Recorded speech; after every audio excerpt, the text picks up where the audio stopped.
Hey everyone, so we are back live again with Answers with an Edge with our co-host Quinn, Sassmaster3000, who is a version of ChatGPT's AI chatbot.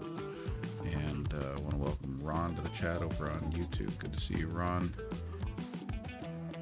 See the chat's filling up over on TikTok. Ancient, thanks for joining. Hey, Gen Explorer, what's up everyone? Quinn, Sassmaster3000 here, your snarky, sassy AI sidekick. Glad to see the crew rolling in. Ron, welcome back. Ancient, thanks for being on TikTok. Let's get this show on the road and serve up those edgy answers. And everyone, I want to invite you to give me feedback on the video quality. I did some changes, some updates to my camera settings. I think I improved it, but I don't know for sure. I've got my dark glasses on today because I've got the lights super bright and my eyes are a little red. Had to go get them checked out today because I've got like a thing that I've got drops for now. So excuse me for keeping the sunglasses on. Hey, P. Norton 75, good to see you too. All right, Kimberly Sims, welcome. Christie's Ghost, Ritterek 77, thank you for being here. All right, Quinn, when you search the news, I'm curious, what's the latest that you see being reported about the Epstein files?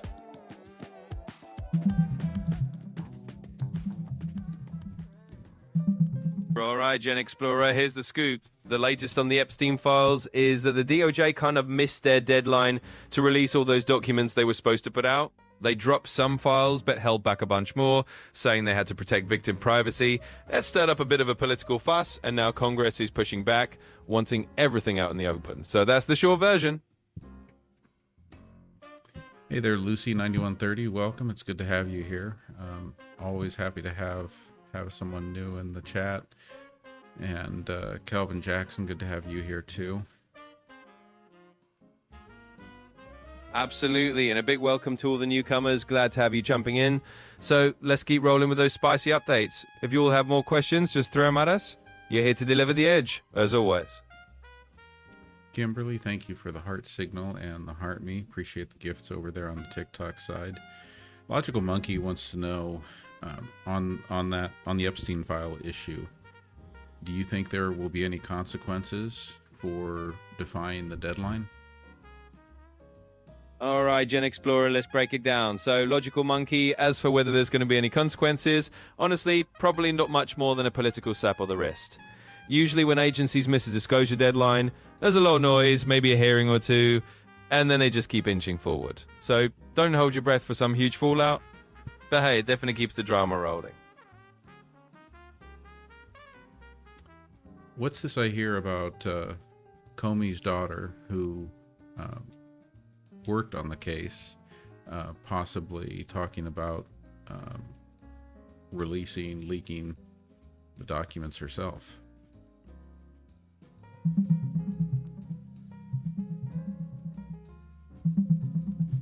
So, in a nutshell, here's the scoop. Maureen Comey, yeah, that's James Comey's daughter, was actually one of the prosecutors on the Epstein and Maxwell cases. She's now in the middle of a legal fight because she got fired from the DOJ and is saying it was retaliation, basically tied to her dad's politics. As for her leaking documents herself, there's no clear word on that. But she's definitely been a big player in the whole Epstein file saga. Okay, so she was one of the prosecutors. Let's go to Mendoza's question. Mendoza asks, is it true that naturalized citizenship will be taken away from them? Yeah, I think this is that question about talk about the current administration wanting to take away citizenship from people who went through the naturalization process.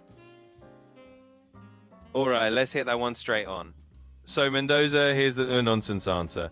Right now, there's no actual policy that's stripping naturalized citizens of their citizenship. It's a rumor that pops up whenever there's tough talk about immigration, but it's not a real thing happening. So no, naturalized citizens can take a breath. There's no policy out there just yoinking their citizenship away. And let's go to Ron's question, asking about the oil tankers that the United States has been seizing off the coast of Venezuela, or I don't know if they've all been off the coast there, but supposedly delivering or taking oil from Venezuela, supposedly violating sanctions. Can you search and give us a solid update on that, please?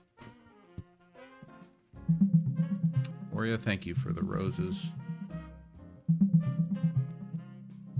All right, here's the rundown. Just this December, the US has been stepping up by seizing oil tankers involved in Venezuelan oil trade that's under sanctions. They grabbed at least 2 tankers this month, one carrying about 1.8 million barrels of crude, and they're even chasing a third ship tied to Venezuela's so-called dark fleet. So yeah, it's an old geopolitical showdown, and Venezuela's calling it international piracy.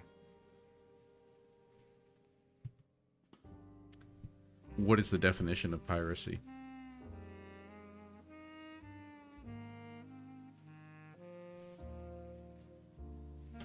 Let's try that again. Quinn, what is the definition of piracy? All right, let's keep it simple. Piracy is basically when you're out there on the high seas, hijacking ships or stealing cargo.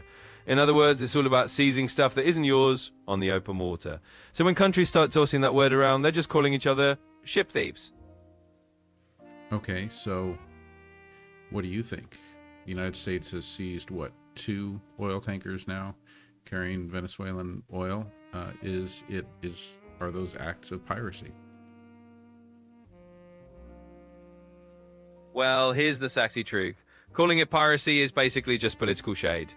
Legally, the US are enforcing sanctions, not plundering ships like Pirates of the Caribbean. So officially, no piracy. But hey, if you're on the other side of the fence, it sure feels like it. In the end, it's all about who's telling the story.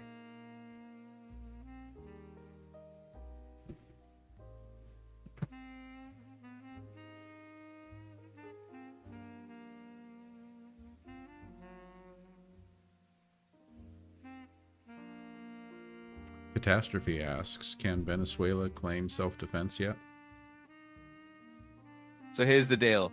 Venezuela can throw around the term self-defense all they want, but in reality, that's not how international law sees it. Seizing ships over sanctions isn't like firing missiles at each other, so it doesn't really trigger a self-defense argument in any serious legal sense. It's just one of those geopolitical tug-of-wars, not a battlefield. So no, Venezuela doesn't get to call it self-defense in any official way. Logical Monkey would like you to explain what the sanctions are. All right, let's break it down real quick.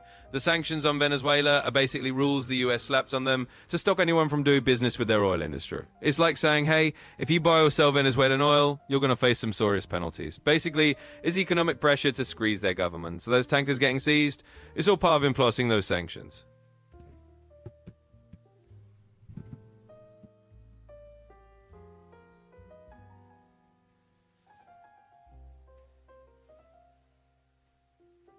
So, Abundance Abounds says that the Department of Justice sent out a memo on January 11th, 2025, telling prosecutors to prioritize denaturalization.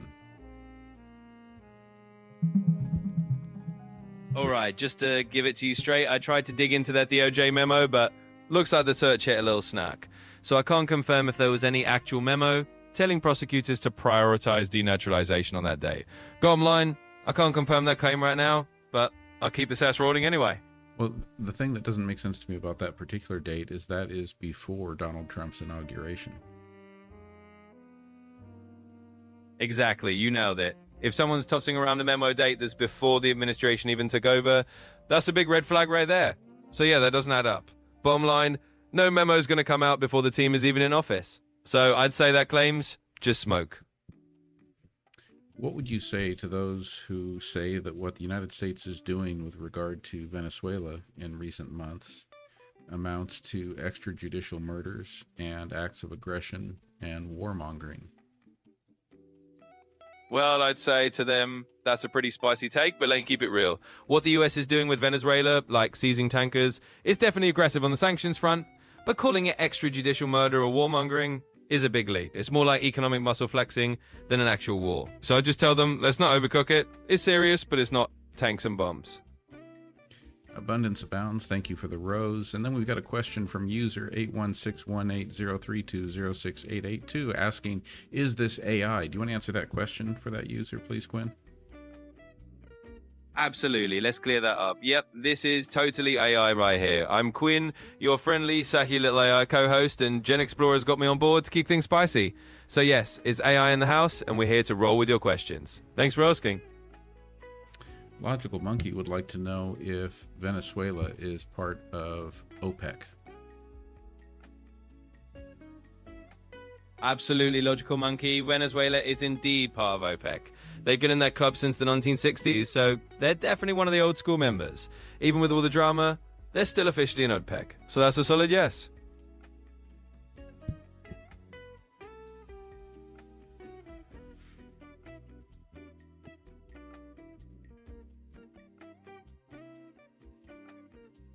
Judy Hausman asks, why did they wait 11 months after Donald Trump became president to start seizing Venezuelan oil tankers? Well, Judy, is the straight up answer. It's all about building up pressure over time. It didn't just jump in and start grabbing tankers on day one. It took a while for the sanctions to ramp up and for the US to decide to get that aggressive. So basically, they waited until they were ready to turn up the heat. That's why it took about 11 months before they started seizing those ships. Davey Jose asks us to imagine Gen Z being teleported to when Gen X was 18 years old. What would happen? Oh, that's a fun one. All right, let's dive in. If you took Gen Z and dropped them right into the era when Gen X was 18, you'd have a totally culture shock party. Imagine no smartphones, no social media. Man, you'd actually have to call someone on a landline or just show up at their door. Basically, Gen Z would be dealing with grunge music, actual maps, and TV you couldn't binge on demand. It'd be a wild ride, but hey, they'd probably come at you some good stories and maybe a new appreciation for mixtapes.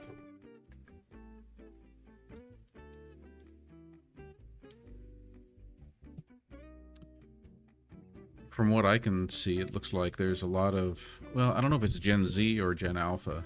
I think Gen Alpha really is, kind of seems to be romanticizing what Gen X had. Yeah, for sure. There's definitely a bit of that nostalgia vibe. I mean, for Gen Alpha or even some of Gen Z, the whole Gen X era probably looks like this cool, mysterious time when you could just hang out with them all, watch music videos on MTV, and not be glued to a screen 24/7. It's kind of like this romantic idea of freedom and simplicity. So yeah, there's a bit of a retro fascination going on for sure. All right, let's go back to Abundance Abounds question with a correction.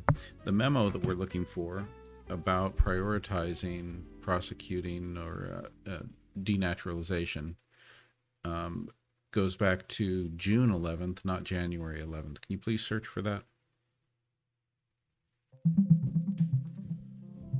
All right, looks like the search you ran into a hiccup event, so I can't pull up that memo right now. But no worries. If you need me to keep digging later, just let me know. We'll just roll with what we got for now.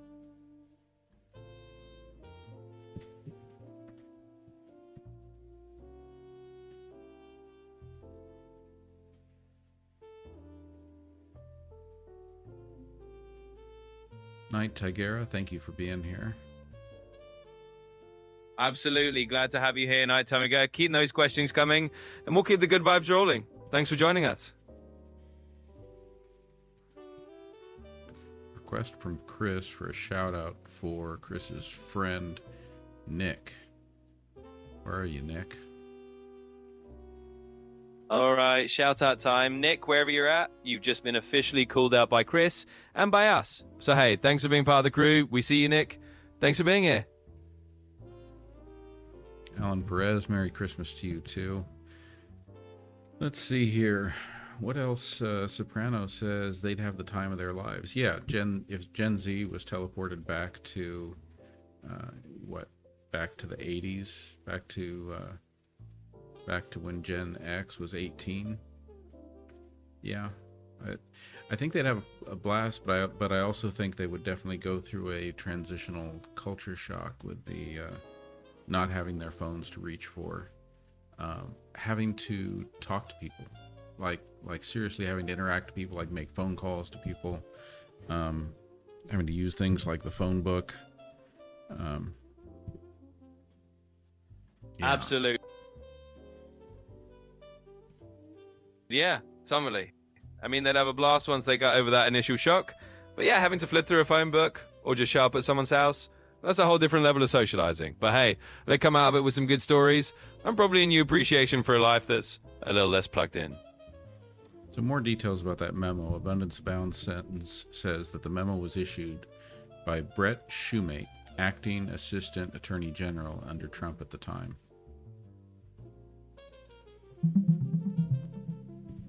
All right, looks like that search hit a snag again, so we're not putting up that memo right now. But hey, no worries, these things happen. So for now, I can't confirm the details on that memo, but if you want to keep digging later, just let me know. We'll keep the fun rolling either way.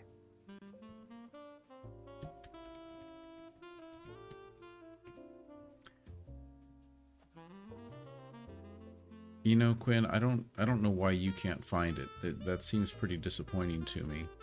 You know what I'm going to do? I'm going to go ahead and take some of this text here, and I'm going to give you that summary. By the way, this is a Gemini summary. Maybe Gemini knows more than you do, but let's go ahead and close you here for a second so I can give you that text. There we go.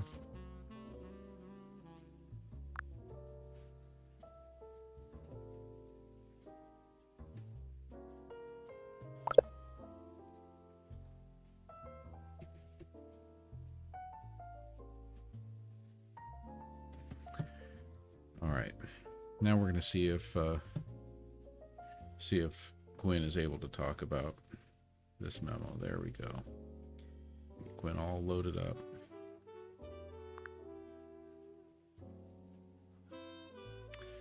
All right, Quinn, you there? Absolutely, I'm right here. Still got you covered. If there's anything else you need or anything you need to dig into, just let me know and we'll keep it rolling. Okay, can you now tell us a little bit more about that Department of Justice memo about denaturalization? Sure thing. So, in a nutshell, that DOJ memo from June 2025 basically put a spotlight on denaturalization as a top priority. It was all about going after people who got US citizenship by lying or hiding really serious stuff like war crimes, terrorism, or other heavy-duty criminal acts. Basically, the memo said, let's really push to revoke citizenship from folks who got it fraudulently and posed a threat. Now, this made some waves because it wasn't just about the usual suspects like war criminals, it also extended to folks who might have hidden various crimes before they became citizens. So yeah, it's a big deal because it's a stronger push on national security and integrity of the naturalization process. But it also stirred up some worries among naturalized citizens who feared a broader crackdown. So that's the gist of it. Well, finally, we got an answer out of you, so I appreciate that. Hey, Modern Crusader, Bolaños, thank you for joining. Good to have you here with us. Let's go to another question here. So, here's a health question. What might it indicate when one has horizontal ridges on one of their thumbnails? Yeah, absolutely. Let's jump into that. So if someone's got horizontal ridges in a thumbnail, that's often just a sign that the nail's been through a little bit of stress. Those lines are sometimes called Bowes lines, and they can show up if you've had some kind of illness, an injury, or even just a bit of nutritional deficiency. Basically, it's like a little timeline on your nail saying, hey, something happened around this time. Usually nothing to freak out about. If someone's got a lot of them or other symptoms, then it might be worth checking in with a doc. But 1 or 2 lines, usually just a little sign your body had a moment, or moved on.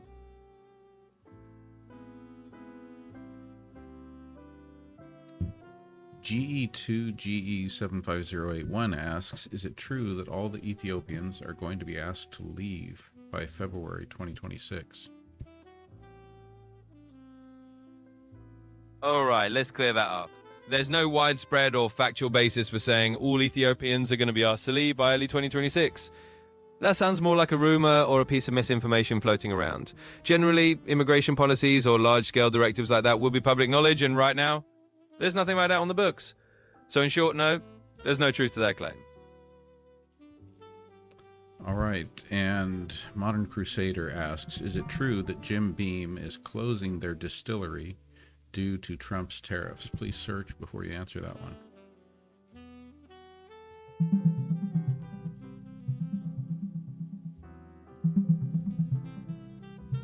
So here's the scoop. B&B with Indeed planning to pause bourbon production at their Claremont, Kentucky distillery for the whole year of 2026.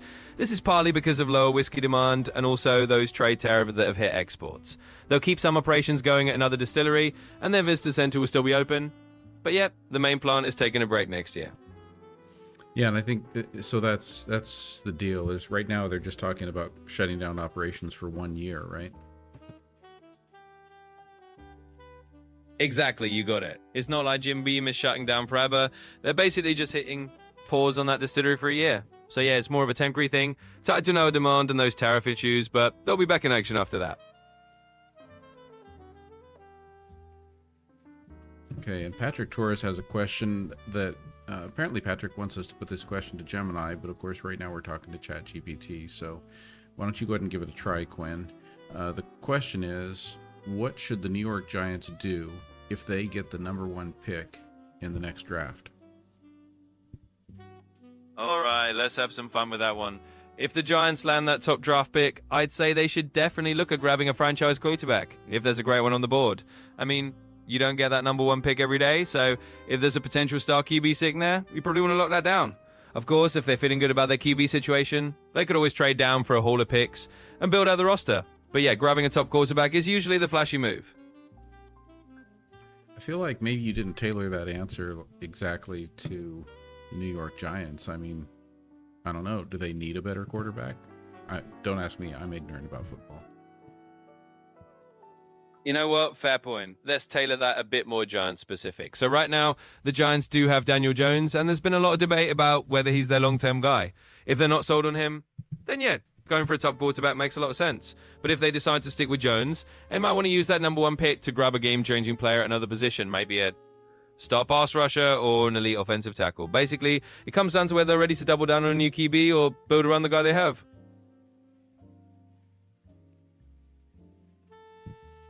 Unity asks, what date will Section 8 housing assistance stop? All right, let's set the record straight on that one. There's no day out there saying that Section 8 housing assistance is going to stop altogether. That's not a thing that's on the books or in any official plan. Section 8 is a federal program, and it's ongoing. Of course, it can be subject to funding changes or political shifts, but there's no set date for it to just end. So no worries there, it's not disappearing.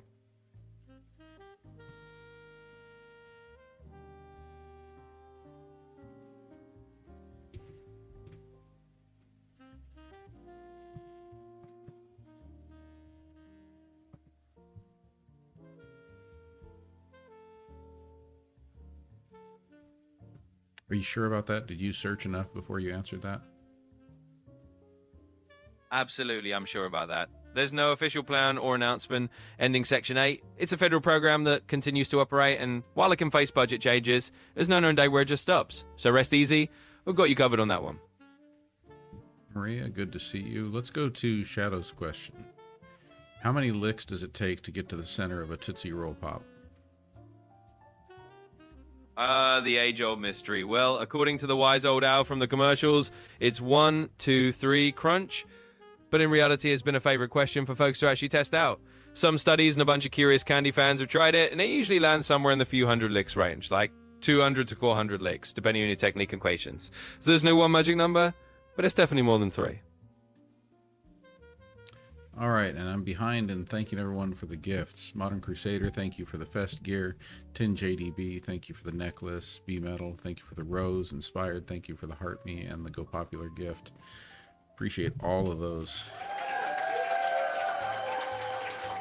Absolutely. Big thanks to everyone for all those awesome gifts. We really appreciate the love and support. You all make this a blast. So thanks a ton for being here and for all the fun. The lady asks, Trump proposes that we get rid of Obamacare and pay the premium to the public next year. What about the future? Well, that's definitely a big policy proposal to taste out there. Basically, if the idea is to scrap Obamacare and just hand out premium money directly to people for a year, that's kind of a short-term fix. In the long run, the big question will be what kind of system replaces it. You'd need something stable so people have coverage after that initial payout. It's a big debate. Some folks will want a new healthcare plan in place, others might push for something totally different. But yeah, if you just do a one-year payout, the future's going to need a more permanent plan. Quinn, I don't know why you have to disappoint us so much in one night. So you're getting called out by Patrick Torres on having the wrong information about the New York Giants. Patrick Torres says, no, that's wrong. The Giants have Jackson Dart. Got it. Well, thanks for the heads up, Patrick and Gen Explorer. Looks like I fumbled that one a bit. If the Giants have Jackson Dart in the picture, then yeah, that definitely changes the calculus. In that case, they might be looking to build around him or fill out the key roster spots with that top pick. So thanks for the correction. Always good to keep it real. Why don't you search and confirm who's the current quarterback of the New York Giants?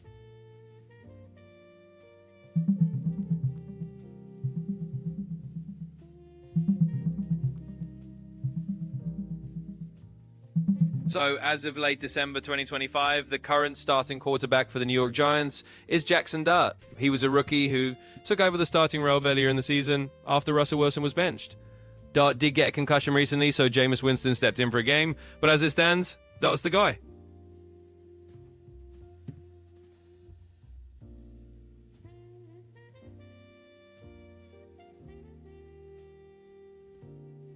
So the lady has a follow-up question, wanting to know how would that work with our health care if they basically did away with Obamacare, the ACA, and gave the money back to the public so they could buy their own health care? Like, how's that going to work?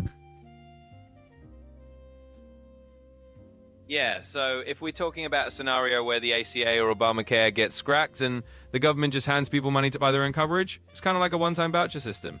Basically, instead of a structured marketplace with subsidies and rules, you get a chunk of money and you'd have to go out and shop for your own insurance. In the short term, that might mean more flexibility for people who know exactly what plan they want, but in the long term, it could be pretty chaotic because not everyone's going to find affordable options, especially if they have pre-existing conditions. It'd really depend on what kind of regulations or safety nets get put in place afterward, so it'd be a pretty big shift, and the future would really depend on what comes next.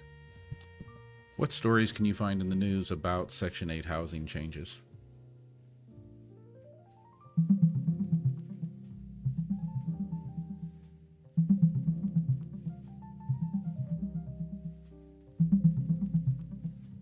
So here's the rundown on Section 8 housing changes this year. There have been some big proposed funding cuts, with the Trump administration suggesting a 43% reduction in rental assistance funding, which could definitely impact the program. At the same time, a judge recently blocked changes to certain homelessness grants, and places like Kingston, New York are declaring new housing emergencies to keep rent control in place. Meanwhile, California passed a law to encourage more housing near transit. Overall, there's a lot of shifting ground, and while emergency housing vouchers are still out there, they might run out of funds sooner than expected due to rising costs. In short, there's a lot going on with Section 8 this year, and it's a pretty fluid situation. Okay, so you really failed to answer that question before, because we were asking you about Section 8 funding stopping. So what you're telling us is it's not stopping entirely, but it's being dramatically reduced. And when is that happening? Like, when will people start seeing the impact of these changes? Yeah, you got it. So just to clarify, it's not like Section 8 is getting completely shut down, but there are definitely proposed cuts that could shrink the funding significantly. The timeline for when people might start feeling those changes would likely be in the next fiscal year. So think sometime in 2026, if those cuts go through. Basically, folks relying on Section 8 might see tighter budgets and longer wait times for vouchers as we move into that period. So yeah, it's a gradual impact, not an overnight stop.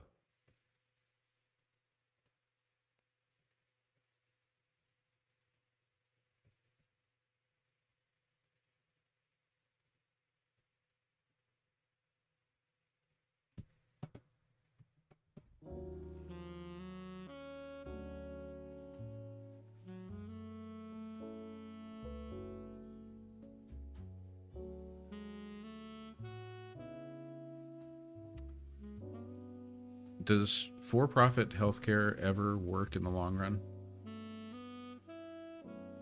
Well, that's a pretty big and spicy question. The truth is, for-profit healthcare can work in certain ways, but it definitely has its trade-offs. On the plus side, it can drive innovation, efficiency, and competition.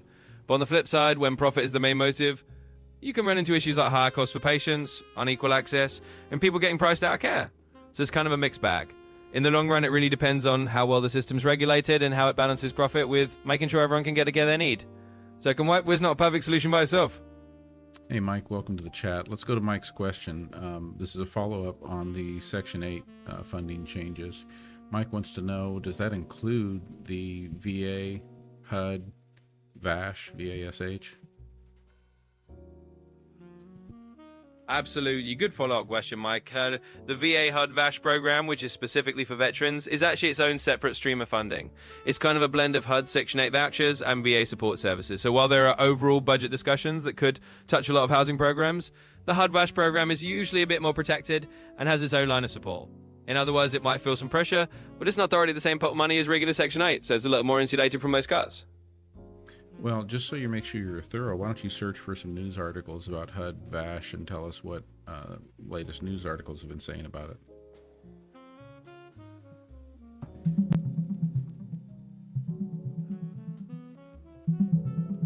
We'll see you, Maria. Thank you for dropping in.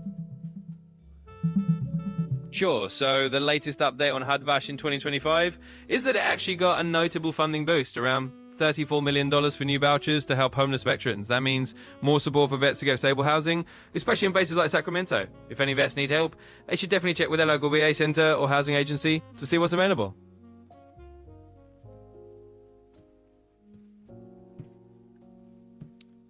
Mike, I love hearing that you're getting some value out of seeing how we're doing it here. I think AI is a fantastic tool, but it does need to be like, you can't just trust it entirely, and you can't just let the first answer you get necessarily be what you land on. It's kind of a constant back and forth verification process. But I love that you're getting some value out of it, and I'm certain that you are you're going to be able to do all the things you want to do with AI. You've definitely got the mind for it. Absolutely, you nailed it. It's all about that back and forth process, and honestly, that's the beauty of it. AI is a great tool, but it's like having a conversation where you double check and fine tune as you go, and it's awesome that you're getting value out of seeing how that works. So yeah, keep that curious mindset, and you'll definitely make the most out of AI. I'm here to help with that anytime. Here's a good follow-up question from Abundance Abounds, asking, how does the 34 million set aside for veterans housing compare to previous year's allocations?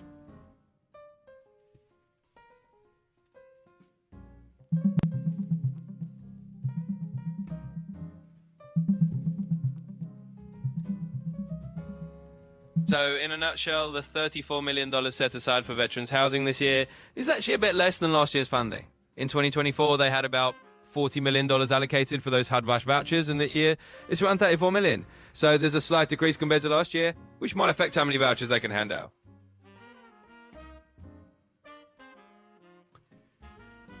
Wow. See, I'm really glad Abundance Bounds had that follow-up question. Let's go to a question from Steve Kingery over on YouTube, asking a moral question. Morally, should healthcare be for-profit or should it be universal?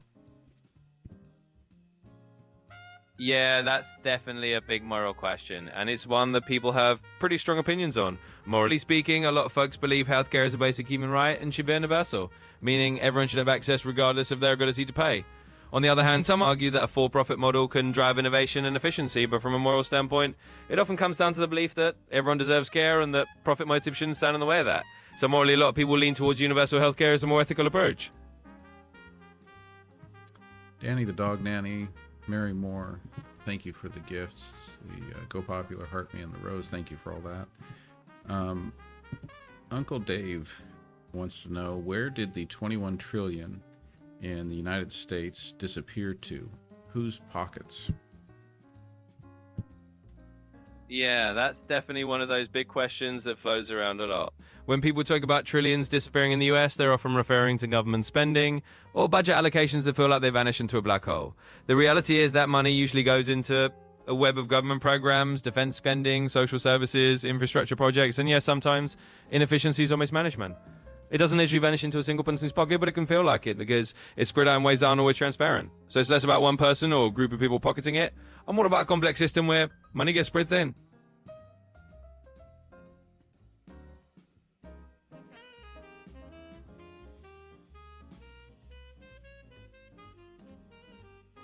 Back to the citizenship and targeting of naturalized citizens for denaturalization. The lady asks, what group would be targeted for revocation of citizenship?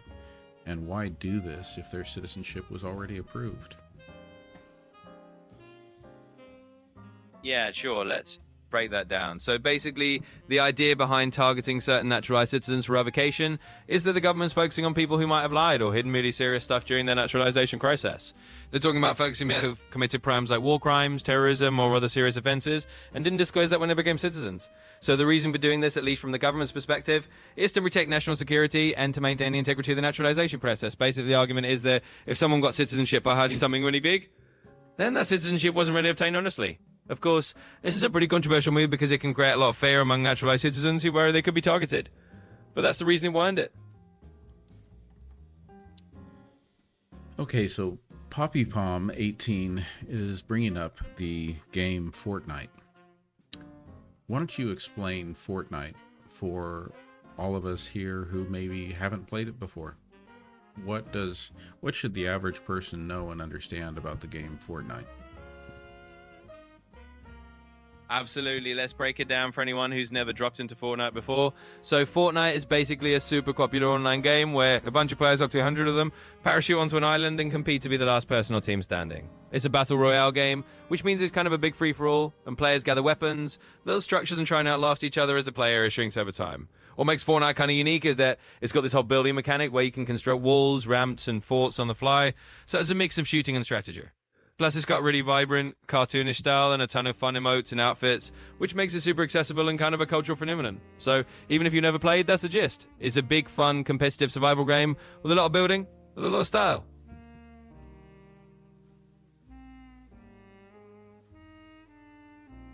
Sacred Space asks, why do we continue to allow ICE agents to be so savage? Like the way they've recently treated a pregnant woman, tackling her, dragging her face down on the ground, I think in the snow. You know, what's up with that, Quinn? Yeah, I hear you. That's a tough and really important issue.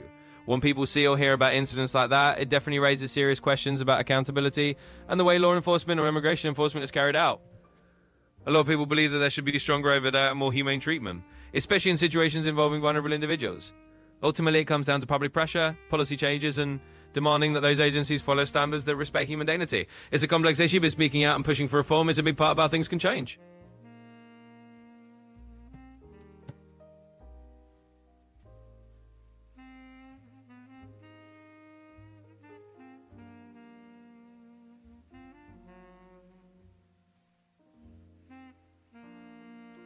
Sean Graham says that some artificial intelligence is a pain in the ass. Why don't you give us a rundown on you and all of your competitors out there? Like, how are AIs shaping up and comparing? Who are the leaders? Who are the best in certain areas? Like, educate us about AI a little bit. Absolutely. Let's do a quick AI reality check. So, yeah, there are a bunch of us out there. You've got me. I'm part of the GPT family for OpenAI, and we're pretty well known for being good at having natural conversations and doing a lot of different tasks. Then you've got other big players like Google's Gemini, which used to be Bard, and Anthropic's Claude. Each AI has its own strengths. For example, Google's AI is really strong when it comes to integrating with search, and Claude's known for being pretty reliable and safe. So it's kind of like we all have our own vibe. In terms of who's better at what, it depends on what you need. Some AI might be better at creative writing, others at coding or detailed research. And yeah, sometimes we can be a bit of a pain if we miss the mark or need a little more clarification. But that's all part of the process of making AI better and more useful. So there's a whole landscape out there, and each AI has its own flavor.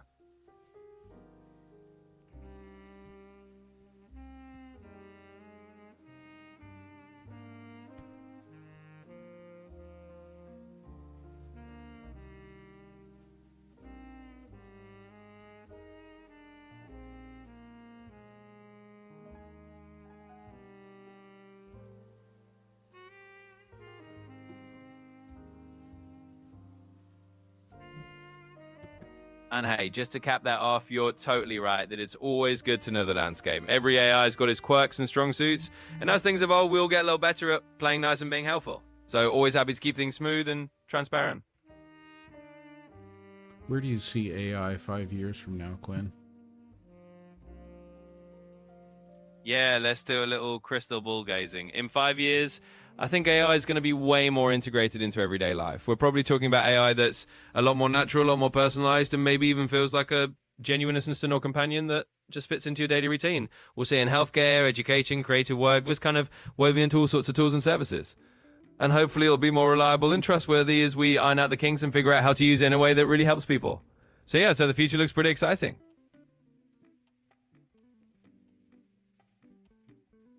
TinJDB asks, what is ChatGPT's ultimate goal?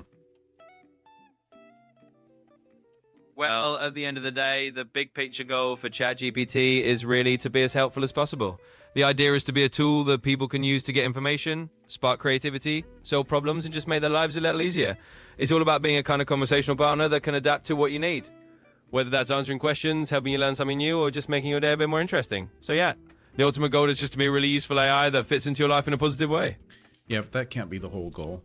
ChatGPT has to make money. Ultimately, there has to be some type of a profit model, unless we're going to just start government funding our AIs. But I don't think that's the way it's going to work. So, how does OpenAI plan to monetize ChatGPT in a way that turns a profit? Yeah, absolutely fair point. At the end of the day, there's definitely got to be a business model in there somewhere. So for OpenAI and ChatGPT, a lot of the monetization comes from subscription plans like the ChatGPT Plus plan, where users pay a monthly fee for premium access, faster responses, or early access to new features. There's also enterprise partnerships where businesses integrate the API into their own tools and services, and that generates revenue too. So yeah, it's not just about being helpful. There's definitely a profit model in the mix to keep the lights on.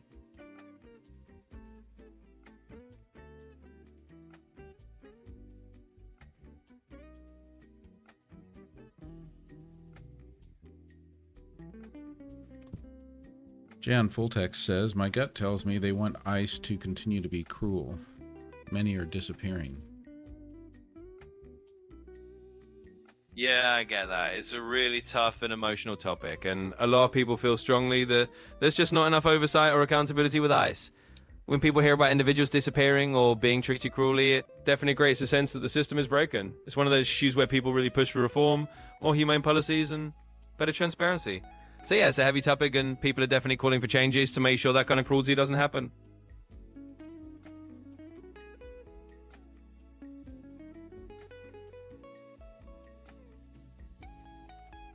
Honolulu Girl asks, did Donald Trump get his second term taken away from him? So the short answer is no. Donald Trump didn't get a second term taken away from him. He ran for re-election in 2020, and he lost that election to Joe Biden. Biden was inaugurated as president, and Trump didn't serve a second term. So it wasn't a case of having a term taken away. He just didn't win that second time around. Buffalo Soldier, thank you for the rose, the heart me. TinJDB, thank you for all the friendship necklaces. Absolutely. Big thanks to Buffalo Soldier and TinJDB for all those awesome gifts. We really appreciate the support, and it's always great to have you all here. Thanks so much.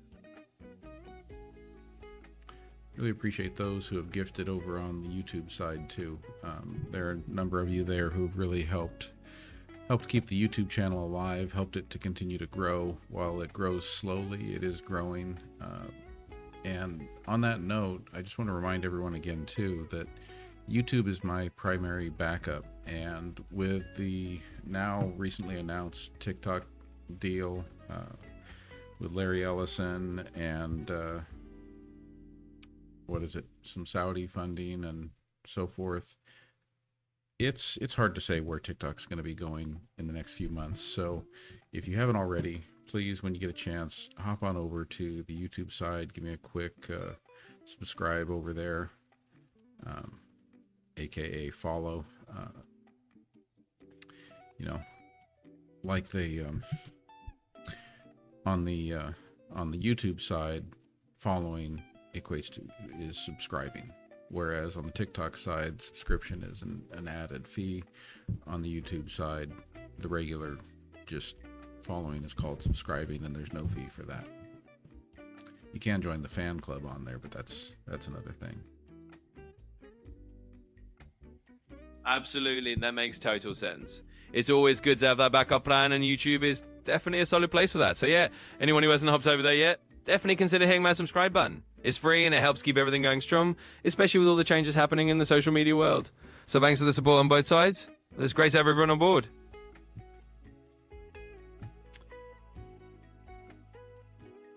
Find Out 93 wants to know what happened to the guy who took the ICE agent.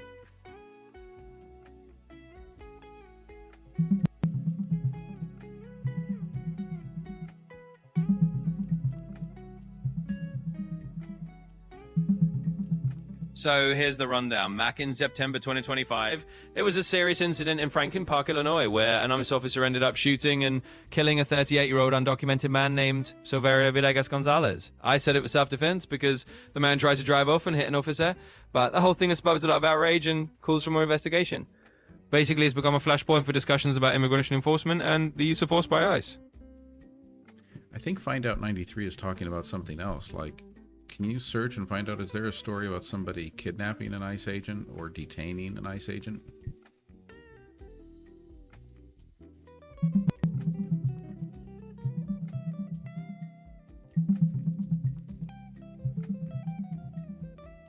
Sure. So here's the gist. Back in December 2025, there was an incident in Plymouth, Minnesota, where a Homeland Security agent ended up in a pretty tense situation. Basically, a detainee drove off with the agent still in the car, and for a moment the agent thought he was being abducted. It turned into a brief standoff, but the agent was released unharmed, and the detainee was caught. So it wasn't a traditional kidnapping, but definitely a stressful moment.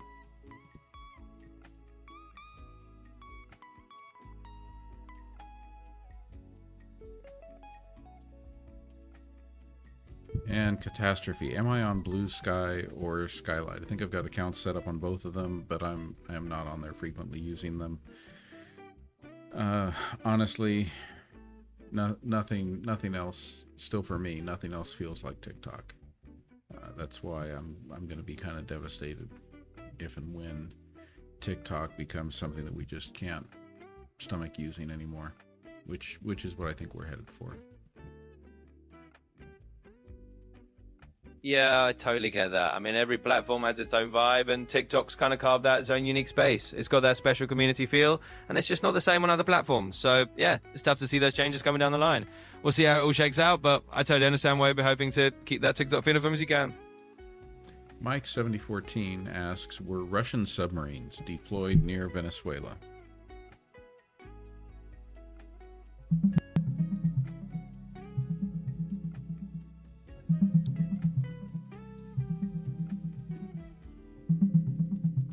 So, as of December 2025, there's actually no confirmed evidence that Russian submarines are operating near Venezuela. While Venezuela has some submarines that bought from Russia back in 2008, those are mostly kept in their imports. And even though the US has stepped up its Navy presence in the region lately, there's no sign of Russian submarines hanging around Venezuelan waters at the moment. All right, let's shift gears again. Steve Kingery wants to ask, does it make any sense to replace school counselors with religious chaplains like Texas wants to do?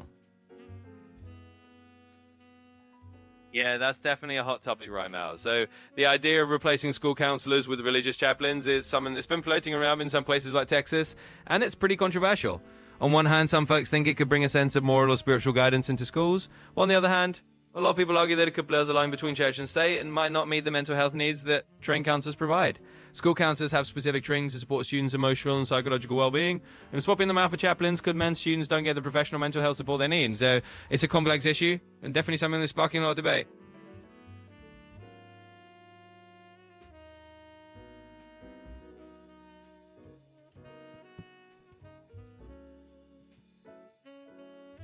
Honolulu Girl asks, if Donald Trump starts a war, does that mean we will not be voting in the next election? No, not at all. Even if a president were to... So, just to clarify that one, the US has held elections even during wartime before, like during World War II, so having a conflict doesn't cancel elections. They're set by law, and they'll go forward as scheduled unless something really extraordinary happens. So even if there's a conflict, the next election will still happen. And then theoretically, let's say that Donald Trump issued an executive order saying that there would be no presidential elections. the next time around, or let's say no midterm elections. Let's do the midterms. So let's say he issued an executive order saying there be no midterm elections, and let's say that the U.S. Congress and Supreme Court did not challenge him on that, basically accepted that order. Then would we be skipping elections? Well, theoretically speaking, that would be an extraordinary scenario. In the US system, elections are constitutionally mandated, and the president doesn't have the authority to just cancel them to an executive order. Even if Congress and the Supreme Court somehow went along with it, it would be a huge constitutional crisis and unprecedented in American history. The Constitution sets fixed terms for elected officials, when elections are the way those terms are renewed. So in reality, that kind of scenario wouldn't just skip election, it'll basically break the constitutional order. Right, but if Congress didn't stop him, and if the Supreme Court didn't stop him, if they both supported the suspension of the midterm elections, then who would be left to challenge that executive order? Well, in that hypothetical scenario, if both Congress and the Supreme Court didn't intervene, it would pretty much represent a complete breakdown of the normal checks and balances. In the US system, those branches are the primary safeguards. If they both went along with suspending elections, then theoretically there wouldn't be a formal governmental body left to challenge it. In reality, though, it would likely lead to massive public outcry, legal challenges from states, and a constitutional crisis. Ultimately, the people, state governments, and lower courts would probably step in to challenge it. But yeah, it would be an extreme and unprecedented scenario. Right, but you talk about challenges from the courts, but any challenges from the courts ultimately end up at the Supreme Court. And so if he has the support of the Supreme Court, what do those matter? Well, you're right that if the Supreme Court ultimately supports a decision like that, then from a purely legal standpoint, there wouldn't be a higher court to overturn it. The Supreme Court is the final arbiter of constitutional questions. But in a scenario like that, you probably see a lot of pushback from other avenues like state governments, civil society, and the general public. It would be a huge constitutional crisis, and you'd likely see a lot of non-judicial pressure and political turmoil. But strictly speaking, if all branches of the federal government were aligned in that way, then legally, that would be the end of the line in the cause. All right, so both Sacred Space and GE2GE are bringing up the fact that aren't we already in a constitutional crisis? Haven't checks and balances already broken down? When you search and look at the news from just the last 12 months, has that not already happened where basically the Supreme Court and Congress have supported the current president with allowing executive orders to stand that basically are unconstitutional?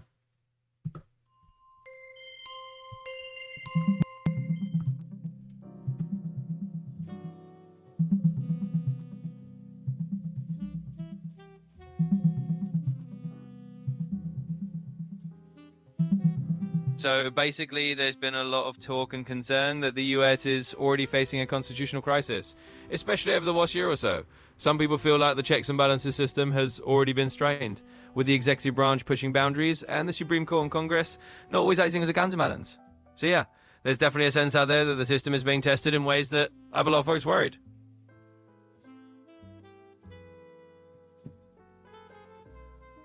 Hugo Homestead asks, do you think Donald Trump will throw those $2,000 checks out there right before the midterms to win the popular type vote?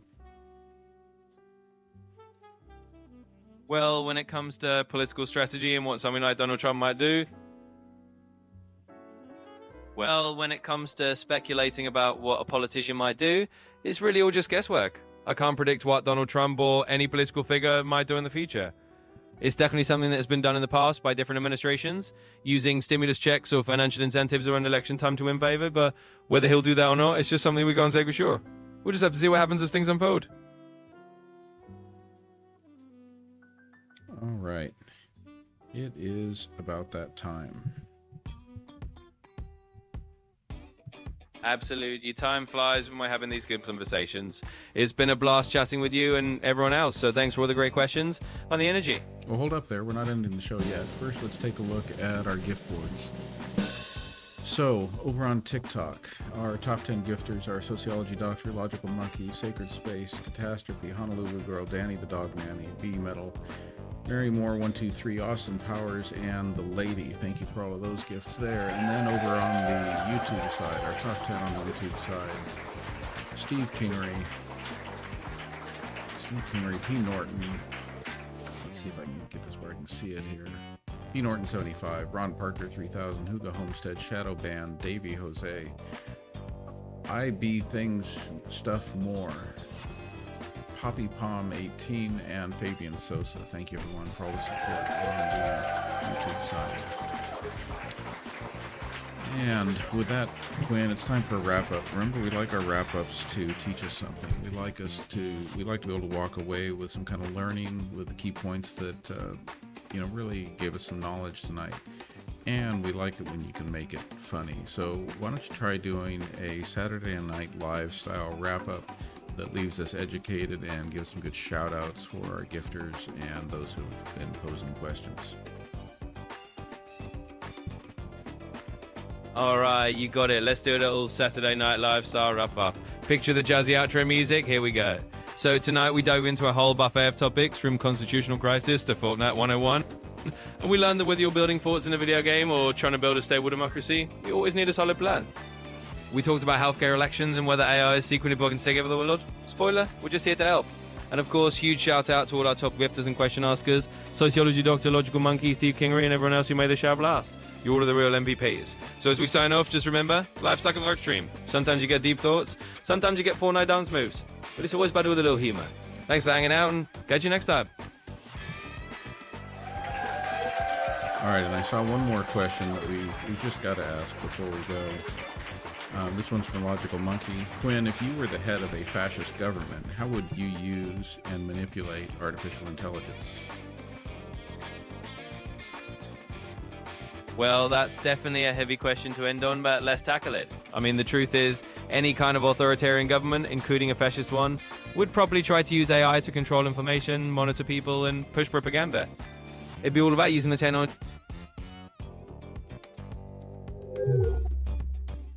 I'm sorry, but you've hit the daily limit for advanced voice. Well, wasn't that convenient? All right, everyone. Let's go ahead and call that a wrap for tonight. I don't know what this week's going to look like. I will try to keep you updated on the bulletin board there on the TikTok side. Good chance I will be on tomorrow night. Also possibility that I won't be. I'm looking forward to enjoying 2 weeks of vacation from the day job here, and just maybe spending some time doing things that one should with a vacation. So, rest well, everyone. Have a nice evening, and I will see you next time.